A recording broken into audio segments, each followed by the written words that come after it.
Okay, starting off early today.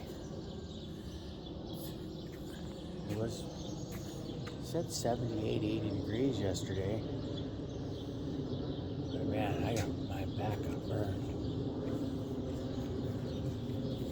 So it's a 7-hour walk by the map to Porto.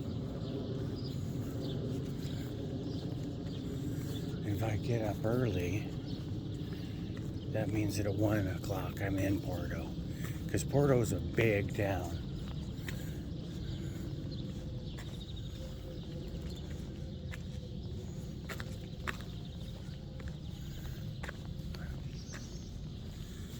These are the waypoints that I go by.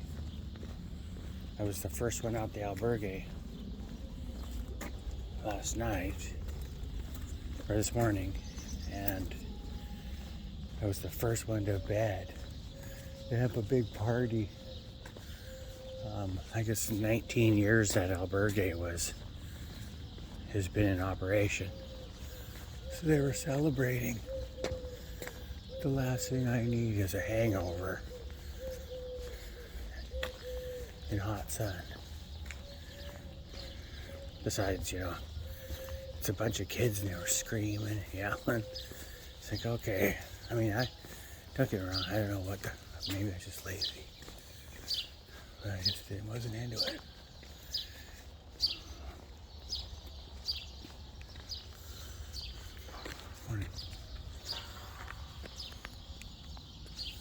Sure is a neat old town, though.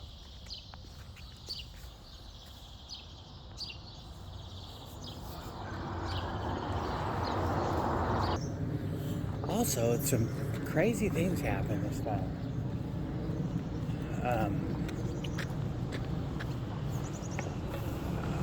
People are heading off to work.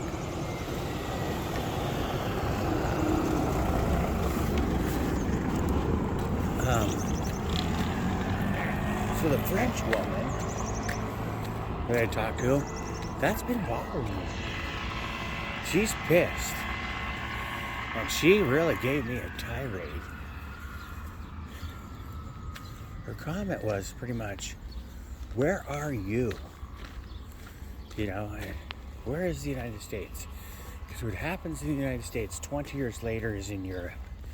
She goes, we don't drink your Coca-Cola in France.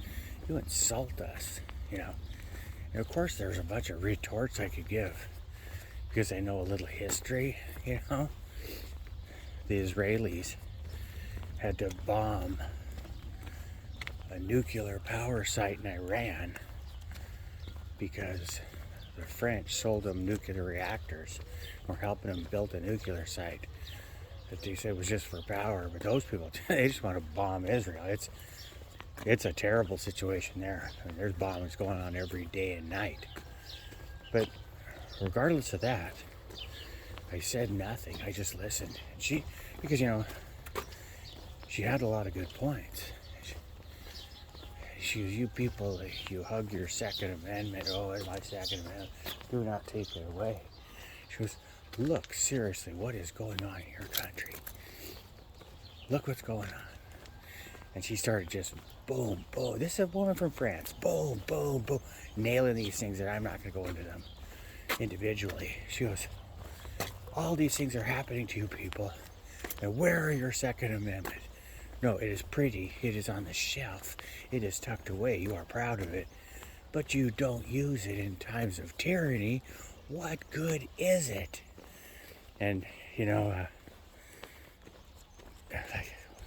I've never heard that before.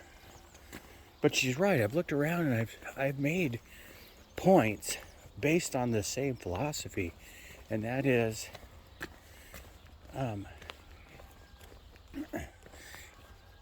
we are divided as a country. And in that division, if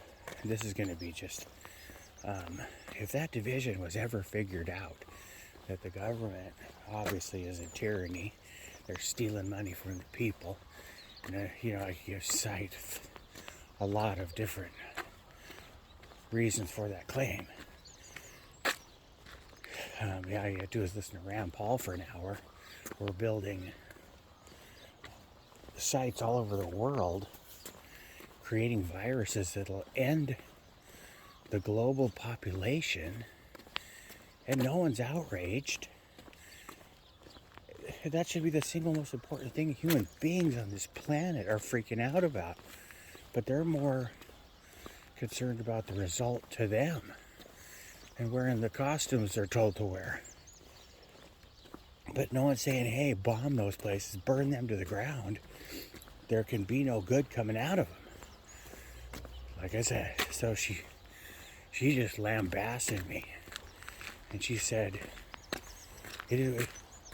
what is happening in your country? I said, whoa, let me fix you there. I said, look, Jeff. That's crazy because I always see the JFS, Jeffs. That's the place I'm leaving. I said, let me fix you there. I said, between the coasts is nothing like the coast. The busy epicenters and the most problems come from bad management. And that's the truth.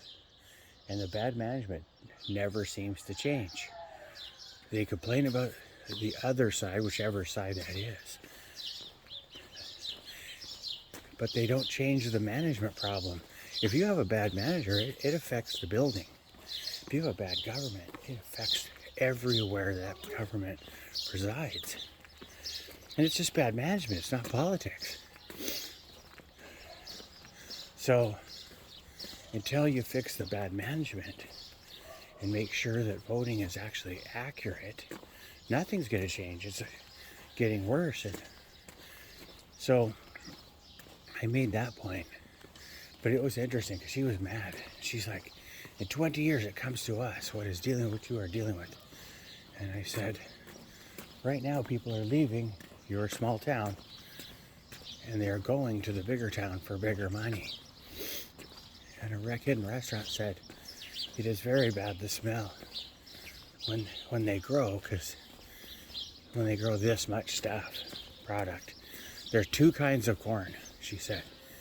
There is a corn for human beings. She goes, but mostly they grow corn and let it die on the vine and dry up, which I seen yesterday, because it is corn for animals. So there's sweet corn, and then there's this corn right here, which is intended to feed animals. And I think also probably there's a fuel thing there they may not know about, I don't know. And the mass production of the corn, what ends up happening is it fills the street with just really bad smells. That's what she was telling me. So we could barely stand it here. And I go, I wonder if the man in their Mercedes, he cares about the smell.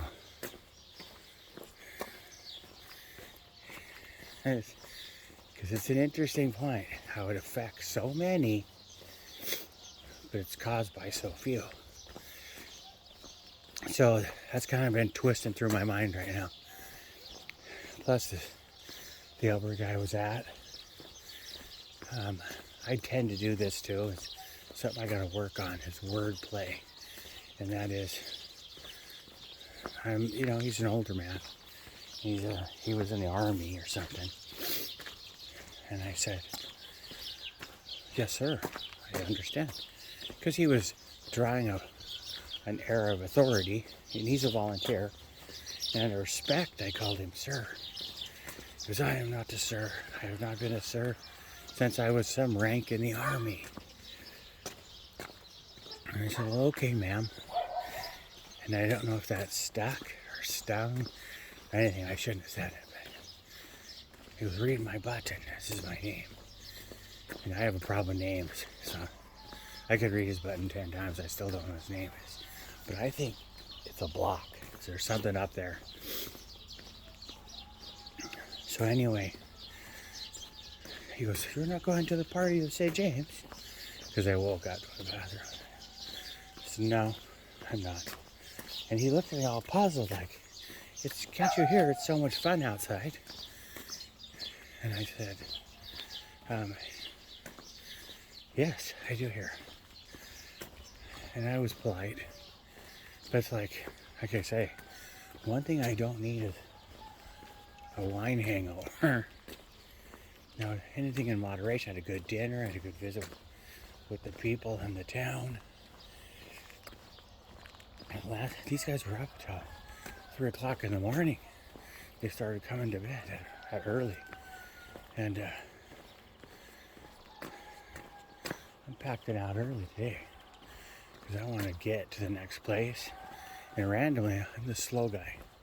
I'm the one that leaves whenever. But in this case, I want to get back on the road.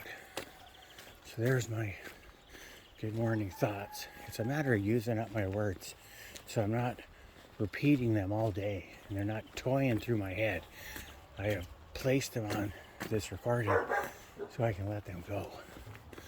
But it will be difficult to let that French woman and what she said about our country go. And of course, she said many times, I don't mean you in particular, she said your next Camino should be volunteering at a albergue to help people. She goes, because I think this is part of the answer. She goes, there is no fighting, there is no arguing. There may be a honk when you hear cars do things, but that's about it. That's all there is, and there's no more. Because I'm afraid to go to your country. And I said, you know, once you swim in that pool, you know no other way unless you leave it. God bless. Buen Camino. I'm on the road.